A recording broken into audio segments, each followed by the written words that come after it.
Alright, we are live, ladies and germs. Sorry about that.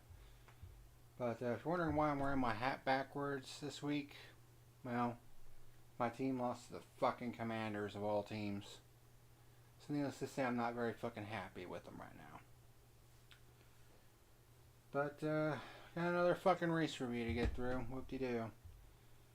I don't know if you can tell, but I'm just not in the mood to really do these reviews just this year, but you know, we'll get through it. But we'll talk about the Dixie Vodka 400, so let's go ahead and get into it. This is the fuel.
What's happening, ladies and germs? This is the Backer Man. Welcome to tonight's edition of The Fuel here on October 23rd, 2022, Sunday evening.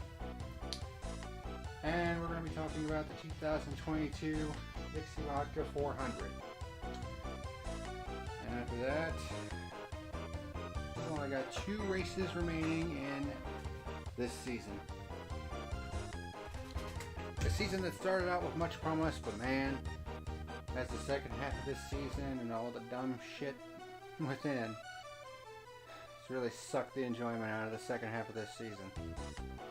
Just haven't really been in much of a mood to want to just talk about any of it.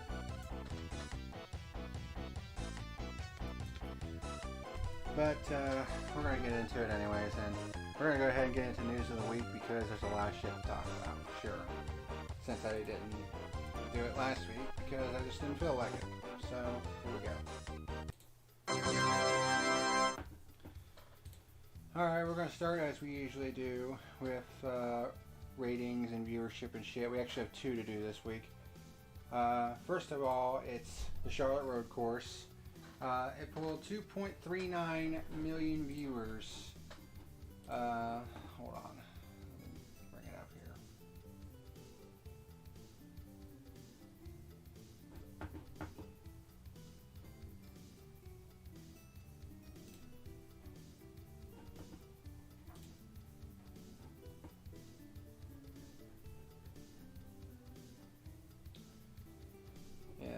Cup Series race at the Charlotte Roval averaged 2.39 million viewers, and it was down 6.3% compared to last year at 2.55 million viewers.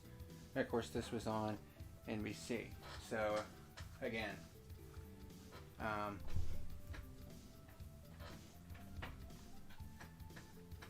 bit of a downward trend as far as viewership is concerned.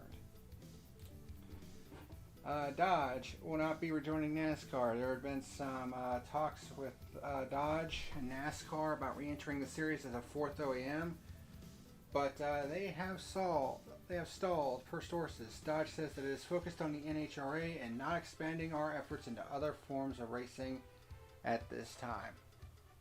So all the stuff that they had been doing with the car, you know, they were trying to lure a 4th OEM in, like Dodge, and it didn't work.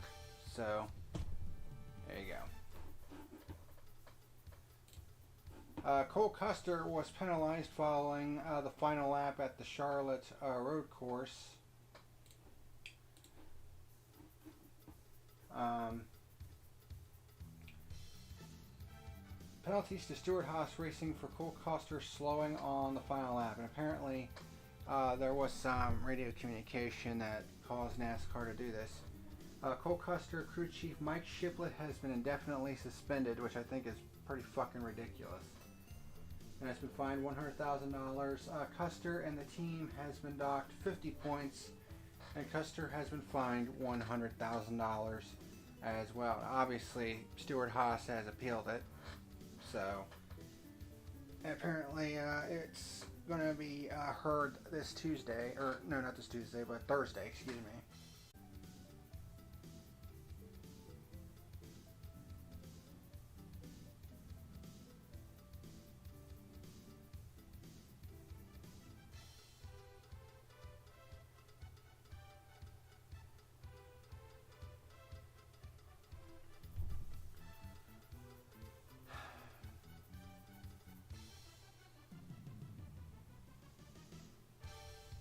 Fucking OBS. Like I was saying, it didn't make much sense, but you know, whatever. Next up, NASCAR will pay for next-gen car updates. So, NASCAR will pay for the next-gen car update, including buying the initial new parts for teams, as Ozzy Taterovic said tonight on October the 11th. A departure from its usual procedure. Teams typically pay for new parts themselves, but NASCAR appears to be extending an olive branch here. If you'll recall, NASCAR and the teams are kind of enrolled in a little bit of a conflict regarding revenue split, and how revenue is split between the sanctioning body and the teams. And it looks like NASCAR is going to extend this olive branch to them, say, hey, we'll pay for the next gen updates. We realize that this car is not exactly the safest, so we're going to pay for it to get it up to spec. Whether that works out is beyond me. Rockingham Speedway is repaving this month. It will begin a repave this month in hopes of attracting a series like NASCAR, and they're also planning on adding lights, remodeling suites, and adding 5,000 seats to Little Rock. Weather permitting, repave will be complete December the 1st. So that's interesting.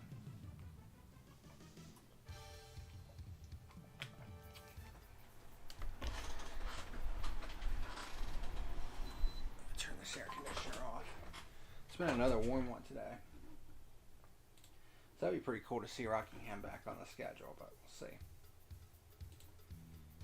Tony Stewart is a little bit frustrated at NASCAR because of the penalties that are being levied against his team. And Tony Stewart even went on record saying, if it weren't for the fact that I've got a couple of appearances I have to make, I wouldn't be in another NASCAR race the rest of the year. Wouldn't waste my time. Yeah, maybe NASCAR should pay a little bit of attention to that, because sounds like Tony's getting a little bit fucking fed up with NASCAR's bullshit. So, there you go. And then, of course, there was the big news that came out last week. Kurt Busch will not be full-time in 2023 because of his concussion issues. And he actually released this statement on his Twitter on October the 15th. This NASCAR village is my home and I love it here. 28 years ago, I stood in this area of the desert and took a glamour shot with my first race car, which I built with my dad and my family. Racing is all I have ever known. My passion, work ethic, and persistence have helped me reach all the dreams that a kid could dream. There's not one reason why, or one person, or one circumstance that has made a stronger difference than another. It has taken everything and everyone. With that said, I know I'm not 100% in my ability to go out and race at the top level in the NASCAR Cup Series. These are the best of the best drivers, and lately, I haven't felt my best. The doctors have come to the conclusion that it's best for me to shut it down for this season. Even though I have made solid gains since I have been working with top specialists and the team at Toyota Performance Center, I'm still not 100% and I'm still not cleared to compete. As I continue to focus on my health and work towards being cleared, I will be stepping away from full-time NASCAR Cup Series competition in 2023. My long-term health is priority number one, and I don't feel committing at this point to compete for a championship next year is in my best interest or in the best interest of the team. I have thoroughly enjoyed working with 2311 and this team of wonderful professionals and appreciate the support they have shown me over the last few months. I will continue to work with this group with the wisdom and knowledge gained from the PhD I've earned in this garage area. We're building something special here, and I look forward to working with Bubba off the track as well as Tyler Reddick, who will join the team next year to drive the number 45 Toyota, which I'll talk about in a minute. I will continue to be a brand ambassador with Monster Energy, who are my family. Excuse me. Our fraternity and sorority of athletes are the best of the best. Monster Energy and I have been together for over a decade and been around the world conquering a lifestyle and a can. Toyota and TRD remain part of my future as well. They have embraced me like a long-lost brother, and I'm grateful for their support. We will continue going places together. And to all the NASCAR fans, I can't thank you enough for your support throughout the year, the journey this year and all the years. Your notes and words of encouragement have meant a lot to me. I've also been blessed throughout my career to race with so many great teams, teammates, and sponsors. All those people I've met along the way have made the journey up to now that much more special. I'm still competitive, passionate, and I want to continue to perform at my core values and to give back to a community that has been my life since I left Las Vegas to pursue a professional racing career over 22 years ago. Next year, my contributions to racing may look a little different, but I will continue to give my best to the sport. And if I'm cleared, maybe you'll see me at select races. So that is the official statement of Kurt Busch on his plans for 2023. So it's a shame, but he did not say that he was retiring though. So I would not rule him out to be back full time in 2024, at least for one last hurrah. But in conjunction with this, RCR has granted Tyler Reddick release from his contract. If you remember, earlier this year, after Reddick's win at Road America, Richard Childress was going to pick up Tyler Reddick's option for next year.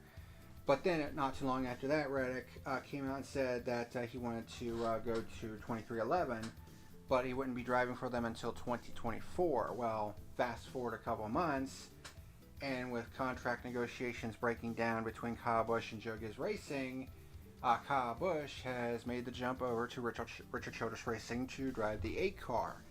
And there was some speculation as to whether or not Reddick was going to be in a third car or not, but now with this situation with Kurt Busch, Childress has decided to agree to terms to release Tyler Reddick from his 2023 obligations with Richard Childress Racing. Probably a buyout of some sort, probably. But a statement from RCR, Richard Childress Racing has agreed to release Tyler Reddick to drive for 2311 in 2023. With Kyle Busch coming to RCR next year, we believe it is our mutual best interest to focus on building successful programs for the future. RCR and Tyler have enjoyed a great deal of success together, and everyone at RCR wishes him well. So Tyler is going over to 2311 a little bit earlier than expected. Probably not in the best of circumstances. But, I mean, he still had a successful year this year. A lot of people thought, well, 2023 would probably be a lame duck year for him, but that's not going to be the case. He's going to go right to 2311 Racing right away, and it's probably going to have a lot of success with that team. I mean, they have been, along with Trackhouse, the two fastest rising teams in the Cup Series the last 2 years. And I would not be the least bit surprised to see both Kyle Busch and Tyler Reddick. I wouldn't be the least bit surprised to see Tyler Reddick be successful with that team next year. And then, of course, you got Kyle Busch, who's probably going to be on his revenge tour for 2023. I mean, he's going to have a fucking chip on his shoulder the size of Texas.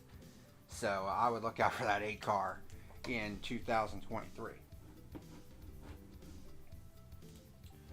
But of course, the big news, Bubba Wallace was hit with a 1-race suspension after his his nonsense from last week. And I said before that if he wasn't hit with a 1-race suspension, I was done doing, the full-length race reviews. Well, obviously, I'm doing a full one here, so there you go. He needed to be set down, and this needs to be the precedent going forward. We can't be doing this fucking nonsense of right-rearing someone into the wall. It's just too fucking dangerous, especially in this car. This one came as a bit of a surprise. NASCAR is planning on bringing rain tires to some short tracks next year, introducing a wet weather package for short ovals. This was something that has been kind of in the works for the last year or two. They've been doing some testing, seeing if it's a viable thing to have rain tires on short ovals. It seems like the tests have been going well, but I guess NASCAR is going to be introducing a wet weather package for short tracks next year. It would just, I would imagine it would just be for the short tracks and the flat tracks, not for the big super speedways, obviously. But we'll have to wait and see on that. Spire Motorsports has announced its drivers for 2023. Corey LaJoie will stay on board. He's actually done some pretty good things in this team, as underfunded as they may be. And Ty Dillon will now be a Spire Motorsports driver. He was driving for Petty GMS this year, but didn't exactly light the world on fire, so they're dumping him for Noah Gragson. And Ty Dillon has now landed at Spire Motorsports. So team will still get its engines from Hendrick. So I have to wait and see what happens there next year. And finally, Las Vegas. It actually pulled 2.619 million viewers on NBC. And the event was actually up 25% compared to last year at 2.095 million, which was on NBCSN, but I mean, it's still an increase as a late September playoff night race. So the first real increase from a playoff race this season. I'll be interested to see how Homestead was, because they were actually up against Formula One today, the U.S. Grand Prix, which was won by Max Verstappen. Go fucking figure there. It figures, Formula One is becoming more popular than ever in the United States, and yet it's the same motherfucker winning every single race, a la Hamilton and fucking Michael Schumacher. Like, what's so fucking interesting about that?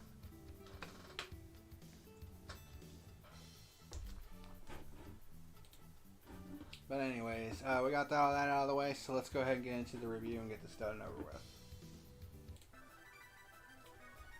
Alright, so this is the 160th edition of the Fuel. We're going to be reviewing the Dixie Vodka 400. Title of this video, Larson Stinks Up the Show. That's pretty much what it was. I mean, a lot of people saying, oh, this was a good race, and all this other stuff. They obviously just paid attention to the, final third of the race and just ignored everything else, which is not how you do this shit. I mean, don't get me wrong, the final third of the race was pretty good, but the first 2/3 of it was fucking boring. I mean, what is so goddamn interesting about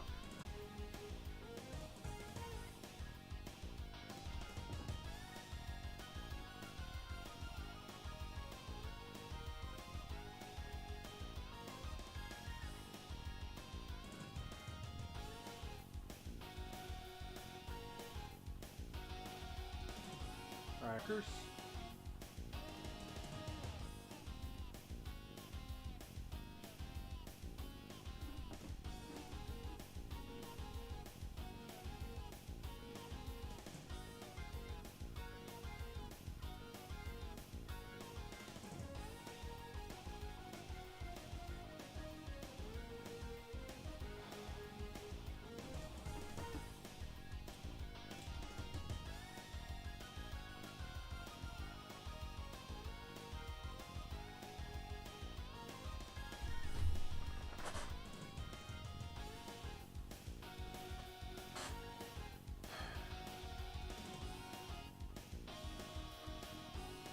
fucking OBS. And my fucking, also my fucking computer kept losing internet connection.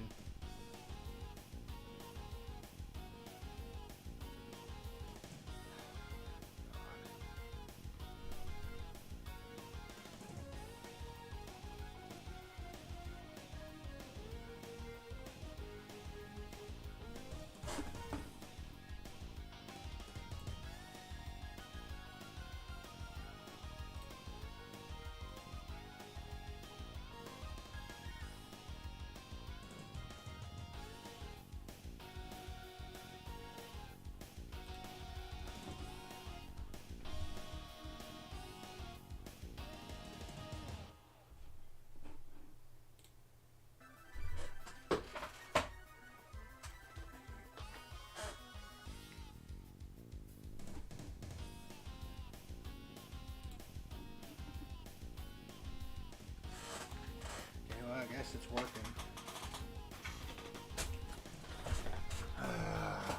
God. You know what? Fuck this shit. I mean, I'm already in a fucking bad mood as it is, and now I got fucking OBS being a piece of shit. Alright. William Byron started from the pole, but didn't really do much of anything. It was basically all Kyle Larson. I mean, he basically dominated. There were 4 cautions, mainly due to people spinning out. John Nemechek calls the first one. He was in the replacement role with Bubba Wallace. Allmendinger was looking pretty good all race long. Kyle Larson won stage 1. Had green flag pit stops, and then Chase Briscoe fucked himself over with major damage after smacking the wall in turn 2 near the end of stage 2. Kyle Larson won stage 2 under caution. The restarts were pretty crazy, but once they got all strung out, it was pretty much boring as fuck.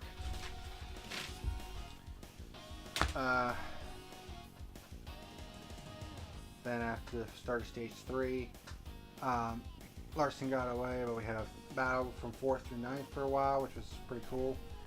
Then green flag pit stops began on lap 207. Byron had a disastrous pit stop, and then on lap 212, Ryan Blaney spins on the access road and causes 3rd caution right in the middle of green flag pit stops.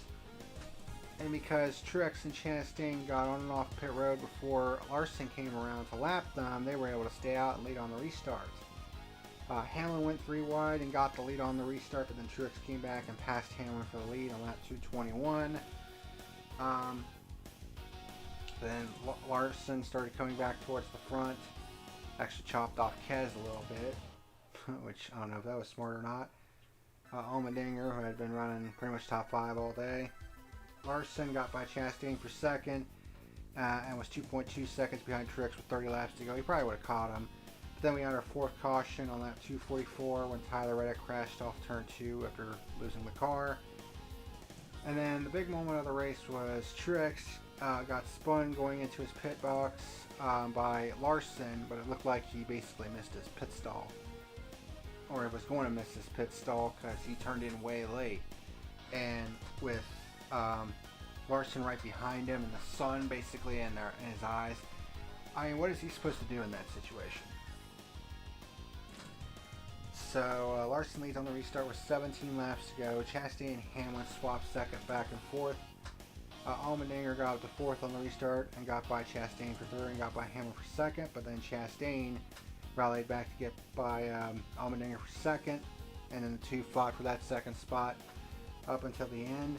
Hamlin hit the wall in turn 4 and lost several spots, and Kyle Larson wins the race at Homestead after leading 199 laps in a dominant performance. The end of the race was good, but the first 2/3 of it was boring as shit. That's just my opinion, and if you don't like it, you can fuck yourself. Because I'm done being nice about that shit. I mean, you want to complain, go find some other fucking video to watch. So, stats and awards. It was a 267 lap race. Stages were 80, 85, and 102. There were only 11 lead changes overall in this race with 4 pure lead changes, 4 caution flags, and there were 2,903 green flag passes, which comes out to an average of 12.2 per green flag lap. Lap leader award goes to Kyle Larson, who led 199 of the race's 267 laps. Star of the race goes to AJ Allmendinger. I mean, he's only in a part-time role, at least until next year. Then he's going to be full-time in that 16 car. Was pretty much top 5 all day. I mean, if it weren't for the fact that Kyle Larson just completely dominated the race. I mean, but AJ Allmendinger did a phenomenal job in that 16 car today.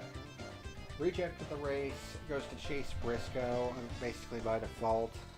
I mean, trying to make it into the championship 4, and he basically fucked himself over. And he was pretty upset at himself as well, because he was trying to get all that he could, and he ended up probably costing himself a shot at the title.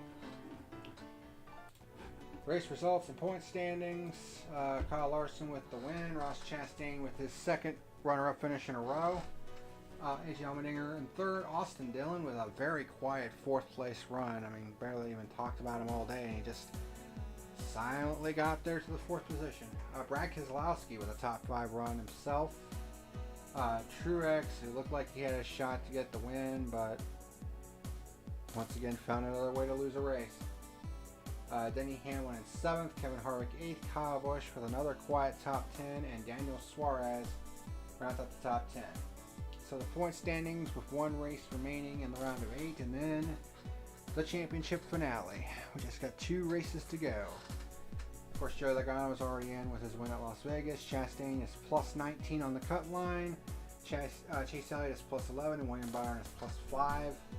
And then below the cut line is Denny Hamlin at minus 5, Ryan Blaney at minus 18, Christopher Bell at minus 33, and Chase Briscoe at minus 44. Denny Hamlin and Ryan Blaney could still mathematically make their way in. I mean, now there could be up to 2 guys getting in on points. But Christopher Bell and Chase Briscoe, I mean, it's pretty much a must-win situation for them.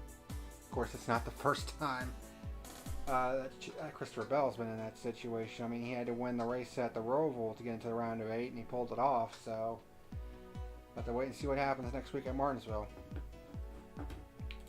NASCAR standings with F1 points. Truck Series has just 1 race remaining, and there's only 2 drivers left with a shot at the title in the F1 standings. And you see the drivers that are in green. Those are the 4 drivers that are going to be in the Championship 4 at Phoenix, which is Zane Smith, Chandler Smith, Ty Majeski, and Ben Rhodes. John Hunter Nemechek had a shot at it, but fucked himself early on in the truck race and ended up laps down and was never able to recover. And Zane Smith scored a shit ton of points. So, as a result, Smith has a 34-point advantage over John Hunter Nemechek with 1 race remaining. So JHN can still technically try to go for the F1 title, but it's a long shot.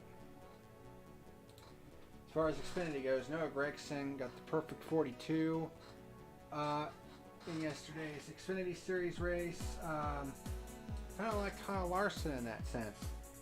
Been good at Homestead, but was never able to get the victory until this weekend.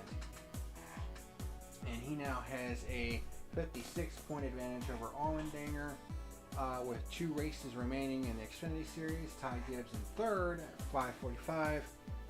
Those 3 are the only ones still mathematically eligible for the championship this season. Man, Noah Gragson with 608 points.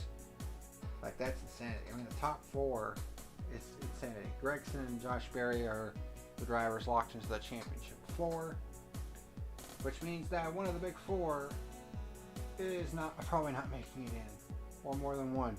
But we'll have to wait and see what happens next week at Martinsville. Cup Series is a little bit of a different story. There's still 4 drivers mathematically eligible with 2 races to go, but the points are a little wee bit tighter. Ross Chastain gained a little bit more on Chase Elliott, who's just been really struggling in this playoff run, which is weird considering how well his summer stretch went. Kyle Larson gained a bunch of points, so he's still in the thick of things. But Chastain is 33 back of Elliott with 2 races to go. It could still happen. You never know. Kyle Larson and Joey Logano are the only other drivers that are still eligible for the F1 Style Championship in the Cup Series. As for my final rating for the Dixie Vodka 400, let's be honest here. The first 2/3 of this race was fucking boring. Like, it damn near put me to sleep. And then it wasn't until the final third that it finally got going and finally started being, entertaining to watch. So my final rating for this race is a 4 on the fuel gauge. So 4 out of 10. It wasn't a horrible race, but overall, it wasn't that good either. And like I said, I really don't give a fuck. I'm just ready for this season to be over. Like, I'm burnt out. So that's going to do it for this week. I apologize for the technical difficulties, but I don't know why the fuck my computer was doing all that dumb shit. And OBS being a piece of shit. Really frustrating. Hopefully it won't do this shit tomorrow night during the goddamn spare parts World of Outlaw shit. That'll be irritating as well. But thank you very much for watching. And until next time, that's the Packer Man signing out. See you later.